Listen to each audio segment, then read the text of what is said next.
Hello, my name is Scott Matthew, and I'm the Executive Director of Williamson County Juvenile Services. With all our work in the community, we've noticed an increase in depression, anxiety, and an overall decline in the emotional well-being of our youth. Over the past few years, our community has been negatively impacted by youth-involved shootings resulting in a tragic loss of young lives. Williamson County Juvenile Services is dedicated to providing progressive, innovative programming while collaborating with other organizations that share similar service philosophies. We have asked our partners at Rock Springs, Bluebonnet Trails Community Services, Georgetown Behavioral Health Institute, and Round Rock Independent School District Police Department to help guide us.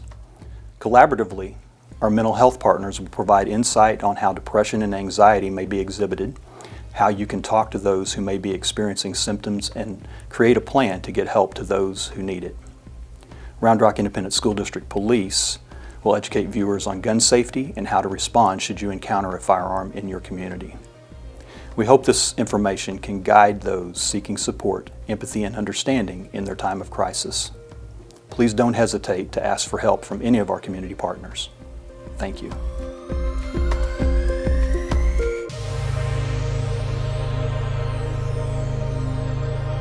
Hello, my name is Kyle Withrow with Rock Springs Hospital here in Georgetown, Texas. Rock Springs has been running our outpatient mental health and substance use programming for adolescents for a little over 2 years. And we opened our inpatient programming here at the hospital a little over a year ago. Like other facilities throughout Central Texas, we have seen a major increase in calls regarding adolescents over the last year and a half. A large majority of our calls for our adolescent population were in regards to declining emotional well-being, anxiety, and depression. Rock Springs is also seeing a large increase in self-medication. This decline in emotional well-being is seen through the increased use of alcohol, marijuana, benzodiazepines, and amphetamines. Some of the signs to look for in depression: feelings of sadness, which can include crying spells for no apparent reason, frustration or feeling of anger, even over very small matters, feeling of helplessness or being empty, low self-esteem, loss of interest or pleasure in usual activities, family and friends, ongoing sense that life and the future are grim and bleak, frequent thoughts of death, dying, or suicide. Some signs to look for anxiety: emotional changes, social changes, physical changes, sleep disturbances, new poor school performances, and panic attacks.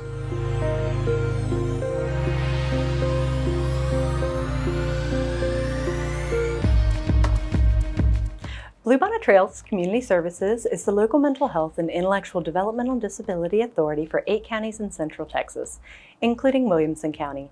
And it's important you have resources to connect with as we're talking about mental health and substance use. Please visit www.bbtrails.org or give us a call at 844-309-6385. The professionals answering this number will assist you with appointments and inform you of local services and available resources. You can also write down our 24-hour crisis hotline, 1-800-841-1255. The professionals answering this line are available at any time to talk with you and your loved ones. Now, you learned about signs that may indicate a child needs you to help with their mental health, and the next step is having the conversation. Here are some tips to have that conversation. I have 3 main points for you. Find a happy place, make talking about mental health normal, and teach your children to cope. Happy place. Now, this means finding somewhere that you and your child feel safe and comfortable. Everyone to put away their phones, turn off the electronics, and give your child undivided attention. Going for a walk or drive can help. And don't forget to ask your child where they like to go. Make talking about mental health normal. This means you share how you're feeling, which is being a good role model, and ask your child every day how they are feeling. If you notice something specific, mention it, such as, "I noticed you didn't sleep over at your best friend's house last night, and you stayed in your bedroom most of the day. How are you feeling?" You'll want to use open-ended questions and validate that they did the right thing by talking to you. "I'm really glad you told me," or "I love when you tell me what's going on in your life," are great affirmations. How you respond, your tone of voice, words, and facial expressions will either encourage or discourage them from talking to you in the future. You also want to make sure that everyone who's close to your child knows that you believe talking about mental health is important, and do this by making it part of your normal conversation with others. If you sense any stigma or negativity about mental health, tell them why you feel it's important to talk about. Teaching your children to cope. As parents or caregivers, we often want to solve the problems for our children. And if there's risk of harm to self or others, you will have to. Many times, though, you can teach your children coping skills, which are life skills that they're going to use forever. For example, if your child says they're worried about tomorrow's history test, you can have them write down or talk about your thoughts and then reflect on them with you. You can ask them, "How can I help you feel better?" and then follow what they say. If they say nothing's going to make me feel better, try some things that help you feel better. For example, you could tell them, "When you give me a hug, it makes me feel better when I'm stressed. How about we try that?" Okay, young adults, talking about mental health is also something you should do. The first thing is to figure out who to talk with when you have questions, feel sad or mad, or want to know how to help someone you care about. The person you trust can be a parent or family member, friend's parent, school counselor, or VBS teacher. They need to be someone you trust and feel safe with, someone you believe will try to do the right thing to help. Next, practice talking to them about how you're feeling. Just like with the fire drill, you practice when there's no fire, so you know what to do if one happens. And you know, people are not perfect, and sometimes they don't say the right thing. If you talk to someone but feel like that person didn't understand, or they're not helping, try telling them again. And if you still feel like they're not helping, tell someone else. What you say is important because you're important. Do you remember that earlier part of the video where they talked about signs that someone may need mental health help? If not, rewind and watch that again, because there may be a time your friend or family needs your help. If you notice a family member or friend is not acting like themselves and you're worried, ask them how they're feeling.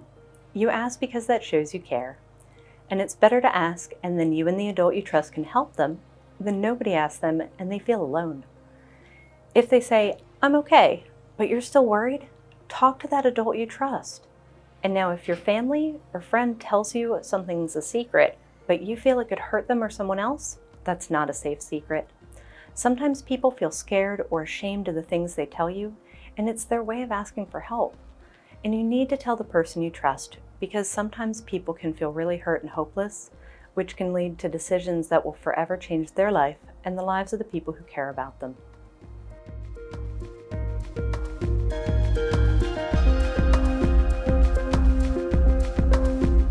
Howdy, my name is Nate Jones and I'm the Director of Business Development for Georgetown Behavioral Health Institute. Today I'm going to be explaining a little bit about the Jason Foundation and what they stand for. Jason was an average 16-year-old. He got mostly B's on his report card and he loved sports, especially football. He was active in his youth group and had a lot of friends.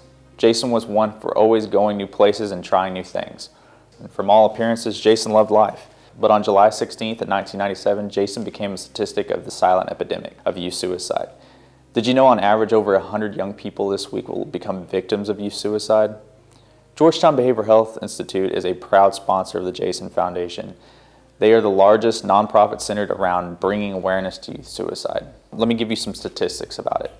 For middle and high school age youth, ages 12 to 18, suicide is the second leading cause of death. For college age youth, ages 18 to 22, suicide is the second leading cause of death. Overall, suicide is the second leading cause of death for youth ages 10 to 24. If you are a parent or if you are an adolescent who may have a friend that they are concerned about, here are some warning signs to look out for. Suicide threats, depression, anger, increased irritability, lack of interest, sudden increase or perhaps a sudden decrease in appetite, sudden changes in appearances, dwindling academic performance, a preoccupation with death or suicide, or perhaps a previous suicide attempt has already been made. If you know of someone who is expressing one or more of these warning signs, seek help as soon as possible. Text Jason to 741-741 to speak with a trained crisis counselor, or give Georgetown Behavioral Health Institute a call at 512-819-1100 for a free assessment 24/7. Visit thejasonfoundation.com for more information.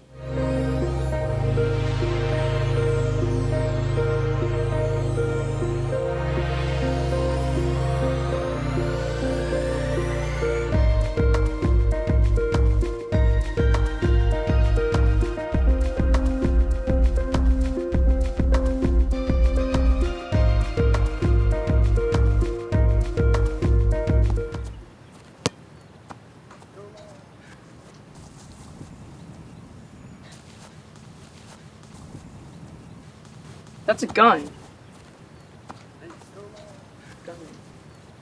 No, that looks fake. No, don't touch that.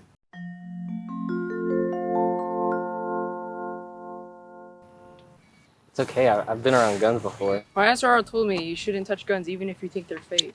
Well, then what should we do?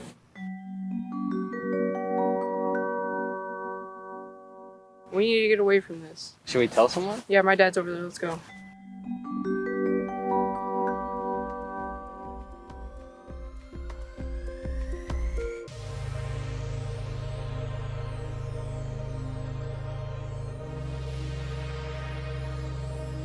Hey guys, I'm Officer Chavez with the Round Rock ISD Police Department. You watched a practical example of how to practice smart gun safety. Keep guns in a secure location and educate your kids on guns and gun safety. Remember, if you encounter a gun, don't touch it. Get away from it, tell a trusted adult, and call 911. Parents, if your child reports a gun, make sure you notify 911 immediately and give a description of where it is and if anyone was seen by it. Thanks and stay safe.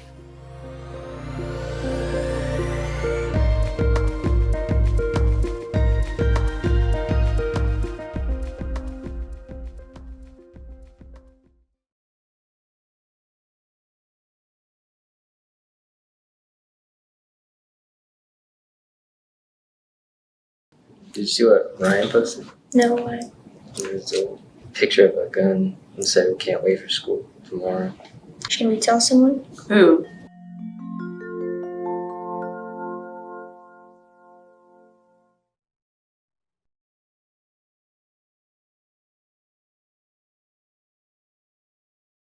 The teacher? Hey everyone, I'm Officer Alviar with the Round Rock ISD Police Department. Remember, if you see something suspicious, dangerous, or even scary, you need to tell someone. You can tell your teacher, parent, coach, counselor, or school resource officer. If it is an emergency or someone is at risk of being hurt, immediately call 911. Parents, if your child comes to you with concerns, take it seriously and take a look at what they're talking about. Immediately call and report it to law enforcement and school officials.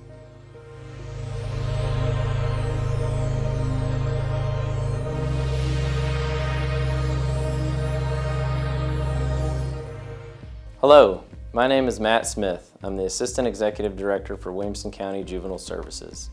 I also serve as the co-chair for the Williamson County Youth Behavioral Health Task Force. The Williamson County Youth Behavioral Health Task Force is a collaborative of more than 70 youth and family-serving agencies in Williamson County, including school districts, nonprofits, service providers, public agencies, and other stakeholders interested in improving the behavioral health of Williamson County children and youth.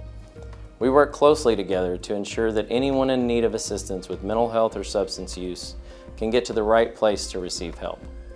There is no wrong door, so please reach out to any of us if you or a loved one needs support. We want to thank you for taking the time to view this important video and for partnering with us to help keep our Williamson County citizens safe and healthy. Please visit the Williamson County Juvenile Services website at www.wilco.org to access important contact information for Williamson County Behavioral Health Services for children and youth, as well as information on gun safety resources.